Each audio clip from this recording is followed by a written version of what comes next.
I have CNBC Africa anchor Christy Cole in Abuja. Christy, I mean, I was looking at a video of Buhari watching the election announcement himself. President Buhari seeming quite perplexed that his name was announced as winner of this highly contested election race. I mean, what is the response on the ground? What was the response from Nigerians to the announcement that Buhari, in fact, will continue for a second term? So yeah, Fifi, we did take a drive around town, the metropolis in Abuja, the Federal Capital Territory where we are at. Currently, we've been here for a few days monitoring the collation up until the announcement of the results, middle of the night at about 3:11 a.m. And we've been following reactions also on social media. And I tell you, Fifi, categorically, it's a mixed bag. You see a group of really pleased Nigerians, gleeful Nigerians, but that is also mixed with the parties who are also purely rejecting the results of the vote. And I show you that on what the newspapers are saying this morning. You can see the reflection of that. One says Buhari floors Atiku, Buhari wins polls. Another one from the Daily Sun, the headline screaming, Buhari is it. Comes top with 15 million votes, wins Kaduna, Niger, Jigawa, Bauchi, Lagos. Goes on to mention the stronghold of the incumbent president, and then follows with a rider. PDP candidate wins 11 million votes, clinches Oyo, Anambra, Edo, Benue, Imo, Plateau, Adamawa, and Taraba. Goes on to reel out a list of strongholds of the opposition candidate in what observers have said is reminiscent of the vote polls that came out in the year 2015, the previous elections, when the then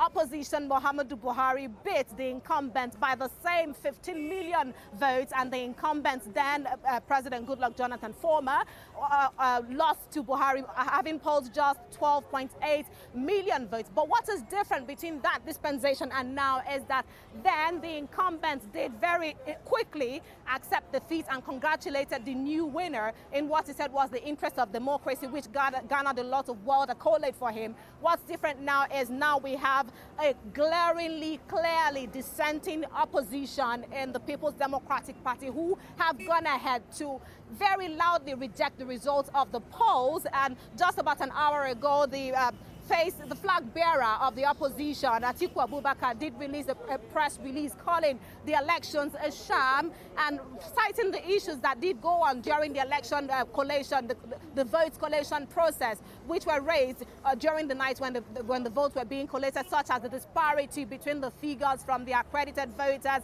registered voters, PVCs collected, and the eventual valid votes. And to that, the INEC did respond immediately saying, and I'll read that quote to you, we have disaggregated and decomposed figures, and we're certain upon preliminary checks that the electoral rules were adhered to. Based on this statement by the INEC chairman, he went ahead to reel out the rest of the figures and did declare a president-elect at about 3:11 to 4 o'clock. We saw that counting did go on into the wee hours of the morning. Now, conversations are currently moving to all eyes are obviously on the incumbent President Muhammadu Buhari, as conversations have now gone back to reviewing the promises he made during his campaign. First, we started on a three-pronged strategy of talking about anti-corruption, if you remember, Fifi, security, and then economy. And then he added two more pointers to that, talking about infrastructure, political inclusion, and then one more, jobs, jobs, jobs, and more jobs for Nigerians, teeming young and poor people. And those are promises to which Nigerians will now hold him accountable should he be sworn in on May 29, Nigeria's Democracy Day. Fifi. I mean, Christy, you've been catching up with Nigerians for the past couple of weeks now, you're really getting their mood on how they feel about who would be announced as the winner. What has the response really been on the ground? You said it's a mixed bag, but is it more happiness or more dissent amongst Nigerian voters?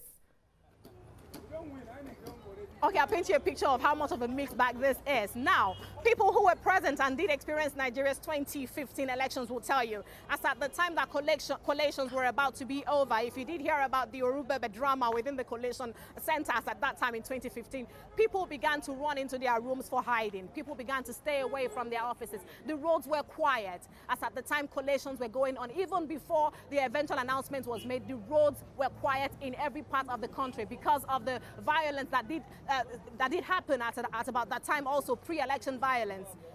What's different this morning is votes have been counted, national collation is over, president-elect has been announced, he's given a speech. Now, the opposition, although very much obviously rejecting the polls, gave a statement saying they will go to court to contest the results of this polls. Now that's different. And what it's done is it's given Nigerians a sense of security. So from what I see around me, people going about their normal businesses, it's just another work day. It's calm, but it's not eerily calm. You don't get the sense of discomfort that, oh, they just finished national collation, what might happen? There's no sense of fear. And that has been credited largely to the way the leading opposition has gone ahead to say, we do not accept this result, but what we will do is to go to the courts. And that reminds me of the conversation I had just immediately collations were over with one of the spokespersons of the ruling All Progressives Congress, Festus Keyamo, and I said to him, people have been saying that this might end up in the courts if PDP does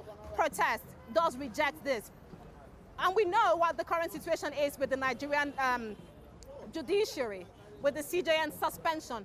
Festus, what do you think might happen? And he said to me, Christy, the fact that the CJN does have issues surrounding him as an individual does not mean that the entire judicial system of a nation is in shambles. No, it's just one person. And he said to me, there are 16, 17 other people with the same pedigree and criteria who can deliver the same task that the suspended CJN Onohe is currently able to do. So according to him, there's no cause for alarm.